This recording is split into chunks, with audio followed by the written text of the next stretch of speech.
Story starting లో ఒక white dog ఏమైంది జీరో మళ్ళీ గొడవ పడ్డావా అని అడిగితే దానికి జీరో అవును వాళ్ళు మళ్ళీ నన్ను ఎగతాళి చేశారు, నేనేదో విచిత్రంగా యానిమల్స్ తో మాట్లాడే వాడినని చెప్పారు అని చెప్తాడు.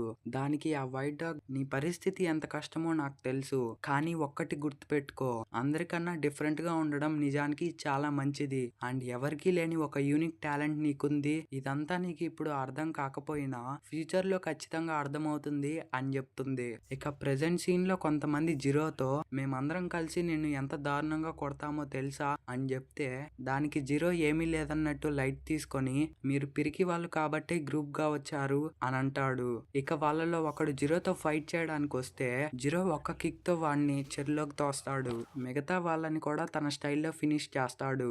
ఇక వాళ్ళందరూ అక్కడి నుండి వెళ్ళిపోతారు. అప్పుడే అక్కడున్న ఒక పిల్లి వాళ్ళంతా మమ్మల్ని చాలా ఇబ్బంది పెట్టారు, అట్లీస్ట్ ఇప్పుడైనా వాళ్ళు మమ్మల్ని ప్రశాంతంగా వదిలేశారు, కానీ జీరో వాళ్ళు ఇప్పుడు నీ మీద చాలా కోపంగా ఉన్నారు అని చెప్తుంది. ఇక జీరో అంతా నేను చూసుకుంటాలే నువ్వేం వరి అవ్వకు అని చెప్పి అక్కడి నుండి వెళ్ళిపోతాడు. ఇక నెక్స్ట్ సీన్ లో ఒక ముసలాయన జీరోని తిడుతూ నువ్వు మళ్ళీ గొడవ పడొచ్చావా, నేను షినోబి ఆటలో జాయిన్ చేసింది ఎందుకు, అందరితో గొడవ పడ్డానికా అని చెప్తాడు. దానికి జీరో అసలు షినోబి అయి ఏం ఉపయోగం అని అడిగితే అప్పుడే ఆ ముసలాయన ఒక షురికెన్ తో జీరోని అటాక్ చేస్తే కొద్దిలో మిస్ అవుతుంది. ఇక ఆ ముసలాయన ఒక కటానా చూపిస్తూ ఇది మన వంశానికి చెందింది, ఇది ఒక షినోబి నుండి మీ ఫ్యామిలీకి దొరికింది, నువ్వు ఒక గొప్ప వంశానికి చెందిన వాడివి కాబట్టి చాలా గర్వంగా ఫీల్ అవ్వాలి అని చెప్తాడు. దానికి జీరో అవునులే అది నకిలీది అయి ఉంటుంది అని అనుకుంటాడు. అప్పుడే ఆ ముసలాయన నువ్వు అనుకునేదంతా అబద్ధం అని చెప్పి ఆ కటానాతో ఫైట్ చేస్తాడు. అంటే ఫైట్ ఏం కాదు, అప్పుడే డోర్స్ అన్ని గాల్లోకి ఎగరతాయి. ఇక జీరో నన్ను ఒంటరిగా వదిలే అని చెప్తాడు. ఇక ఆ తర్వాత ఆ ముసలాయన జీరోతో ఈ రాత్రి టౌన్ అసోసియేషన్ మీటింగ్ ఉంది, సో నేను రావడానికి లేట్ అవుతుంది, నువ్వు డోర్ లాక్ చేయడం మర్చిపోకు అని చెప్పి వెళ్ళిపోతాడు. ఇక జీరో నేనేమన్నా చిన్నపిల్లాడినా డోర్ లాక్ చేయడం మర్చిపోవడానికి అని అనుకుంటాడు. ఇక అప్పుడే అక్కడికి ఒక కాక్ వచ్చి ఒక బ్లాక్ క్యాట్ ప్రమాదంలో ఉందని చెప్పడంతో జీరో ఫాస్ట్ గా వెళ్లి చూస్తే ఆ బ్లాక్ క్యాట్ కి చాలా సివియర్ ఇంజురీస్ అయి ఉంటుంది. ఇక జీరో ఏదో ఒకటి చేయాలని అనుకుంటాడు. ఇక అప్పుడే ఆ క్యాట్ లో ఉన్న ఒక డిఫరెంట్ ఎనర్జీ వచ్చి హియర్ మీ, ఎవరది, నన్ను పిలిచే సాహసం చేసింది ఎవరు అని ఆ క్యాట్ లో ఉన్న ఎనర్జీ చెప్తుంది. ఇక నెక్స్ట్ సీన్ లో జీరో ఆ క్యాట్ కి చాలా దాహంగా ఉందని వాటర్ ఇస్తే జీరోకి యానిమల్స్ తో మాట్లాడే పవర్ ఉందని షాక్ అయ్యి నాకు అర్థం కాలేదు ఏదో స్పెషల్ ఎనర్జీ అని చెప్తే జీరో అది నా సీక్రెట్ వెపన్ అని చెప్తాడు. ఇక ఆ బ్లాక్ క్యాట్ క్రోబార్ తో ట్రై చేసిన నన్ను ఇక్కడ నుంచి కదిలించలేవని చెప్తుంది. సో ఇక ఆ తర్వాత ఆ వాటర్ ని తాగుతుంది. ఇక అప్పుడే ఆ క్యాట్ ఒక మనిషి మనసు గెలవాలంటే ముందుగా అతనికి మంచి భోజనం పెట్టాలి అని చెప్తుంది. దీంతో జీరో వింతగా ఉందే, ఒక పిల్లి తనను తాను మనిషి అనుకుంటోంది అని చెప్పడంతో ఆ క్యాట్ నేను క్యాట్ ని కాదు, నా పేరు Rago, I'm an immortal being and I'm Mononoke అని చెప్తుంది. ఇక జీరో షాక్ అయ్యి మొనోనోకే అంటే ఏంటని అడుగుతాడు. దానికి ఆ క్యాట్ వాటికి ప్రజలు చాలా పేర్లు పెట్టారు, కానీ నువ్వు తెలుసుకోవాల్సింది ఒక్కటే, మేము ఎక్కువగా మనుషుల రూపంలో లేదా జంతువుల రూపంలో తిరుగుతుంటాం, అందుకే ఈ ప్రపంచంలోని సాధారణ ప్రజలకు మా గురించి ఏమాత్రం తెలీదు అండ్ మాలో చాలా మంది పర్వతాల్లో లేదా అడవుల లోతుల్లో ఒంటరిగానే జీవిస్తుంటాం అని చెప్తుంది. దానికి జీరో మరి నీకెందుకు ఇలాంటి పరిస్థితి వచ్చిందని అడిగితే దానికి మొన్ననోకే అంటే జీరో అబద్ధం చెప్పడం లేదు, నిజంగానే అతనికి ఏమీ అర్థం కాలేదని అనుకుంటుంది. అప్పుడే జీరో ఏమైంది అంటే అలా చేయడం మీకు కుదరదా అని చెప్తే దానికి ఆ మొనోనోకే నన్ను మరో మొనోనోకే అటాక్ చేసిందని చెప్తుంది. ఇక జీరో ఏమైందని అడిగితే నాకేం గుర్తులేదు, నేను కళ్ళు తెరిచి చూస్తే వాళ్ళు నా సాయం కావాలని బలవంత పెట్టారు, కానీ నాకు వాళ్ళతో వెళ్ళడం ఇష్టం లేదు అని చెప్తుంది. ఇక జీరో నువ్వు కూడా ఒక మొనోనోకేనే కదా, మరెందుకు వాళ్ళకి సాయం చేయలేదు అని అడిగితే నిజం చెప్పాలంటే నాకు వాళ్ళ గురించి అంత ఇంట్రెస్ట్ లేదు అండ్ వాళ్ళు చాలా వీక్, సో నాకు వాళ్ళందరితో సంబంధం లేదు and you are a human, నేను చెప్పేది నువ్వు ట్రస్ట్ చేస్తావు అని అనుకుంటా అని చెప్పడంతో ఇక జీరో నాకు అంతగా అర్థం కాకపోయినా ఐఎమ్ హానెస్ట్లీ అని చెప్పగలను అని చెప్తాడు. ఇక నెక్స్ట్ సీన్ లో ఇచికా అనే అమ్మాయి వాళ్ళ చీఫ్ తో మాట్లాడుతుంది.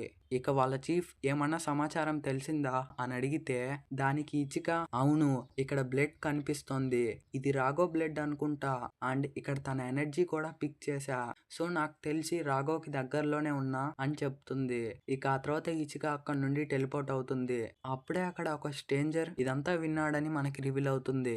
ఇక నెక్స్ట్ సీన్ లో జీరో రాఘవ్కి స్నానం చేస్తూ నీకు తగిలిన గాయాలని తగ్గిపోయాయి, సో నువ్వు ఒక ఆర్డినరీ క్యాట్వి కాదు అని చెప్తాడు. ఇక వాళ్ళిద్దరూ మాట్లాడుకుంటూ ఒకరిపై ఒకరు చెప్పుకుంటారు.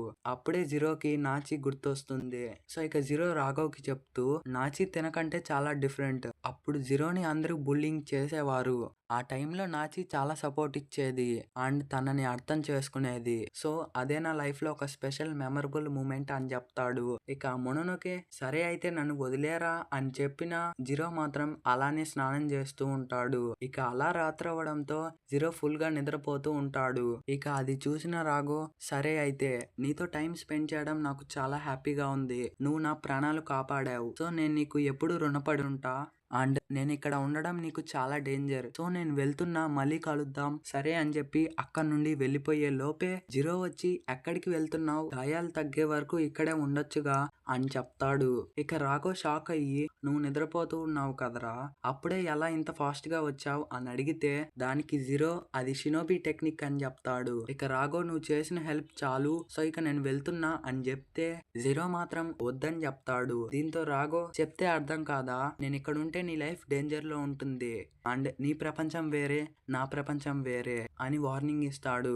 ఇక అప్పుడే అక్కడికి ఇందాక చూసిన ఆ పర్సన్ వచ్చి హే రాఘవ్ ఇక్కడే ఉన్నావా, నాకు దొరికిపోయావు అని చెప్తాడు. ఇక ఆ మాటలు విన్న జీరో ఎవర్రా నువ్వు, నా పర్మిషన్ లేకుండా నా ఇంటికి వచ్చావు, వెళ్తావా లేదా నేనే పంపించాలా అని చెప్తే దానికి ఆ పర్సన్ నీకు అంత ఛాన్స్ ఇవ్వను, ఫ్రాక్షన్ ఆఫ్ సెకండ్ లోనే నిన్ను చంపేస్తా అని చెప్పి అటాక్ చేస్తాడు. అప్పుడే రాఘవ్ జీరోని పక్కకు తోసి ఫారెస్ట్ లోకి పరిగెడతాడు. ఇక ఆ పర్సన్ కూడా రాఘవ్ని ఫాలో చేస్తూ వెళ్తాడు. ఇక జీరో కొద్దిలో తప్పించుకున్న రాఘవ్ హెల్ప్ చేయకపోయింటే చనిపోయేవాడిని అనుకుంటాడు. ఇక నెక్స్ట్ సీన్ లో రాఘవ్ ఇంకా ఆ పర్సన్ ని చూపిస్తారు. సో ఇక ఆ పర్సన్ ఇక నువ్వు తప్పించుకోలేవు, సో మర్యాదగా నాకు కామ్రేడ్ గా మారిపో అని అంటాడు. దానికి రాఘవ్ అది అస్సలు జరగని పని, ఎందుకు ఊరికే జోక్ చేస్తున్నావు, నేనెవరో తెలీదా, the great Raghav devour of the sun అని చెప్పి ఒక్కసారిగా వీళ్ళిద్దరూ అటాక్ చేసుకుంటారు. కానీ అప్పుడే జీరో అక్కడికి వచ్చి ఆ కొత్త మొనోనోకే వాడి హ్యాండ్ ని కట్ చేస్తాడు. ఇక ఆ మొనోనోకే పర్సన్ కి జీరో ఒక షినోబి అని అర్థం అవుతుంది. సో అప్పుడే రాఘవ్ అది నీ వల్ల కాదు, మర్యాదగా ఇక్కడ నుండి వెళ్ళిపో అని చెప్తాడు. కానీ జీరో నువ్వేం వరీ అవ్వకు రాఘవ్, నేను నిన్ను కాపాడుతా అని చెప్తాడు. ఇక అప్పుడే ఆ మొనోనోకే బీస్ట్ ఫామ్ లోకి మారి జీరో పై అటాక్ చేస్తాడు. కానీ జీరో ఫ్రాక్షన్ ఆఫ్ టైం లోనే ఎస్కేప్ అవుతాడు. ఇక ఆ బీస్ట్ అంటే ఇది సబ్స్టిట్యూషన్ అన్నమాట, ఇప్పుడు మళ్ళీ వెనకాల నుంచి అటాక్ చేస్తాడని ఎక్స్పెక్ట్ చేస్తుంది. సో అప్పుడే జీరో అటాక్ చేస్తాడు. కానీ ఆ బీస్ట్ మొనోనోకే ఎస్కేప్ అయ్యి జీరో బాడీలోకి ఒక గోరుని దించేస్తుంది. ఇక అంత పెయిన్ లో కూడా రాఘవ్ని కాపాడాలని ఆ కటానాతో అటాక్ చేస్తాడు. ఇక ఆ బీస్ట్ మొనోనోకే ఇంత పెయిన్ లో కూడా ఫైట్ చేయాలని అనుకుంటున్నావు అంటే నువ్వు ఒక ట్రూ షినోబి అని చెప్తాడు. ఇక రాఘవ్ జీరో దగ్గరకు వచ్చి ఎందుకని నీకు సంబంధం లేని ఒక మొనోనోకే క్యాట్ ని కాపాడడానికి నీ లైఫ్ నే సాక్రిఫైస్ చేస్తున్నావు అని జీరోలోకి టెలిపోర్ట్ అవుతుంది. సో ఇక జీరోకి తగిలిన గాయాలన్నీ తగ్గిపోతాయి అండ్ రాఘవ్ మీద ఉన్న సింబల్ ఇప్పుడు జీరో బాడీ పై ఉంటుంది. ఇక అప్పుడే ఆ బీస్ట్ మొనోనోకే ఏం చేస్తున్నావురా, ఒక లివింగ్ బాడీలోకి వెళ్ళావా అని అంటాడు. అప్పుడే జీరో లోపల ఉన్న రాఘవ్ నీకు నా పవర్ ఇస్తా, ఒక్క పంచ్ చాలు వాడిని డెస్ట్రాయ్ చేద్దాం అని చెప్తుంది. ఇక జీరో కూడా ఫుల్ పవర్ తో ఒక్క పంచ్ ఇస్తాడు. సో ఆ లోపల ఉన్న రాఘవ్ పవర్ వల్ల ఆ మొనోనోకే డెస్ట్రాయ్ అయిపోతుంది. ఇక జీరో రాఘవ్ లో ఇంత పవర్ ఉందా అని షాక్ అవుతాడు. అప్పుడే అక్కడికి ఇచికా వచ్చి జీరోని కదలకు అని చెప్తుంది. మీరు తప్పుగా అర్థం చేసుకుంటున్నారేమో, నేను కూడా మీలాంటి వాడినే అని చెప్తాడు. ఈ గ్యాప్ లోనే అక్కడికి వాళ్ళ చీఫ్ వచ్చి ప్రెసెంట్ నువ్వు మాతో పాటు రావాలని చెప్తాడు. కానీ జీరో దీనికి ఒప్పుకోడు, నేను ఇంటికి వెళ్ళాలి అని చెప్తాడు. సో ఇక అప్పుడే ఇచికా వచ్చి జీరోకి ఒక్క షాట్ ఇస్తుంది. సో ఇక ఆ ఇంపాక్ట్ కి జీరో స్పృహ కోల్పోతాడు. ఇక దీంతో ఈ ఎపిసోడ్ అయితే ఎండ్ అవుతుంది అండ్ పీస్.